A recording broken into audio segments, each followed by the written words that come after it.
Луната в Скорпион притежава тази мощна енергия на най-добрия приятел във Вселената.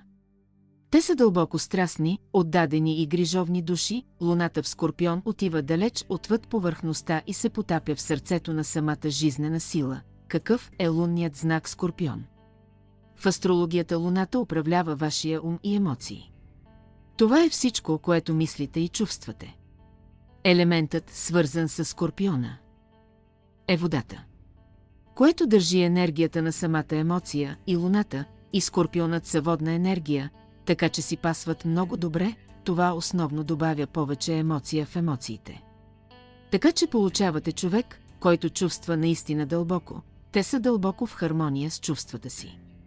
Емоциите на Скорпион Луна са много по-интензивни от тези на обикновените хора по пътя. Това са хората, които дълбоко в себе си ценят наистина доброто изкуство. И те чувстват толкова много, че могат да усещат и четат другите хора. Хората с Луна в Скорпион са силно интуитивни и имат репутацията на емпати. Те знаят, че е важно да вземете предвид чувствата на някого, преди да кажете нещо. Това, което може да е смешно или нищо за един човек, може да бъде пронизващо сърцето за човека с Луна в Скорпион. Не трябва да приемаме, че всички се чувстват еднакво. Защото не е така. Тези хора обичат с дълбините на живота си.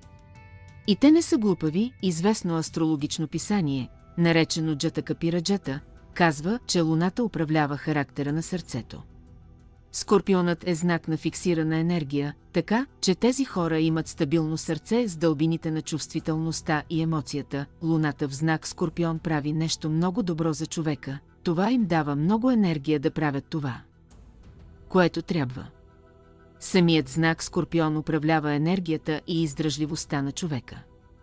Високоуважаваният астролог Притуясъс казва, че човекът с Луна в Скорпион е силен.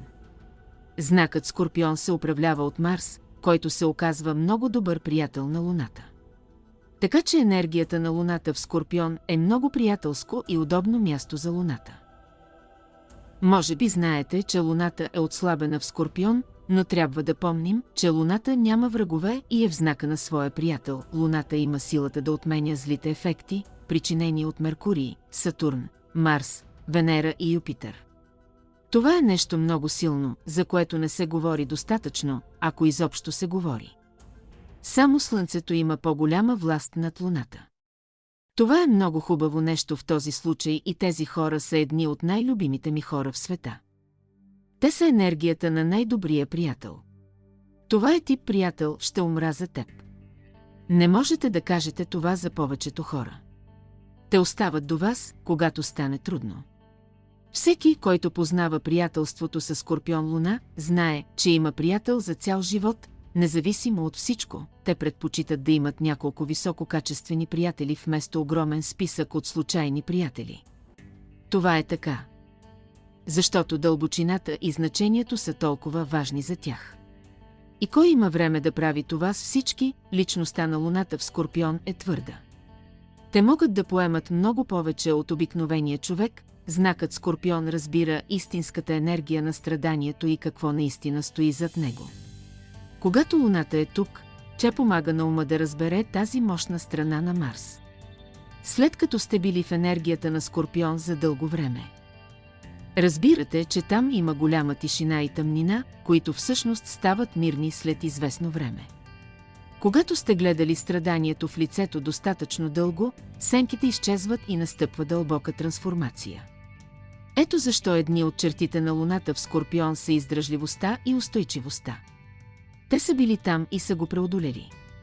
И това ги прави по-силни. Луната в Скорпион е човек със самоконтрол, който може да устои на нещастие и болка.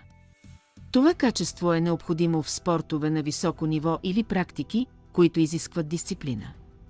Поради закона за полярността винаги има награда, когато практикуваме самодисциплина и контролираме ума си. Това е като да запазите десерта за последно. Не трябва да се страхуваме, че ще ни е некомфортно. Светът днес е свързан с незабавното удовлетворение и комфорта през цялото време. Това не винаги е здравословно и може да ни направи твърде меки с течение на времето. Ако стъпиш върху диамант, той не се счупва. Но ако настъпиш еклер, всички знаем какво се случва. Диамантите се създават само под голям натиск. Това е урокът за вкъщи. И не бъди крем, хората с луна в Скорпион в наталната карта могат да пишат поезия. Повечето от тях няма да твърдят, че са поети, но когато седнат да пишат, ще бъдете дълбоко развълнувани от това, което сътворяват. По същата причина те могат да напишат страхотни текстове на песни или сценарии. Това е така, защото изкуството и музиката се основават на емоция. Моцарт и Бетовен са едни от най-известните музиканти на всички времена и имат луна в Скорпион. Изразената дълбочина на чувството, уловено в изкуството, може да направи човек наистина известен. Винсент Ван Гог и Пикасо също имат луна в Скорпион. Класическият астролог Саравали казва, че тези хора са увлечени от страст. Това е ядрото и истинското значение на луната в Скорпион. Въпреки че в началото може да изглеждат тихи, те всъщност са много дръзки и смели отвътре. Те са склонни да се оттеглят от очите на обществеността. Докато не дойде време за тяхната работа или да споделят своето изкуство, пещерите и тихите тъмни места са естествена част от енергията на Скорпион. Ето защо нуждата от тяхното уединение е една от общите характеристики на луната на Скорпион. Първоначално може да не е очевидно какво мисли луната в Скорпион. Но когато ги опознаете и започнете да общувате с тях, те имат много по-весело настроение от повечето други зодии.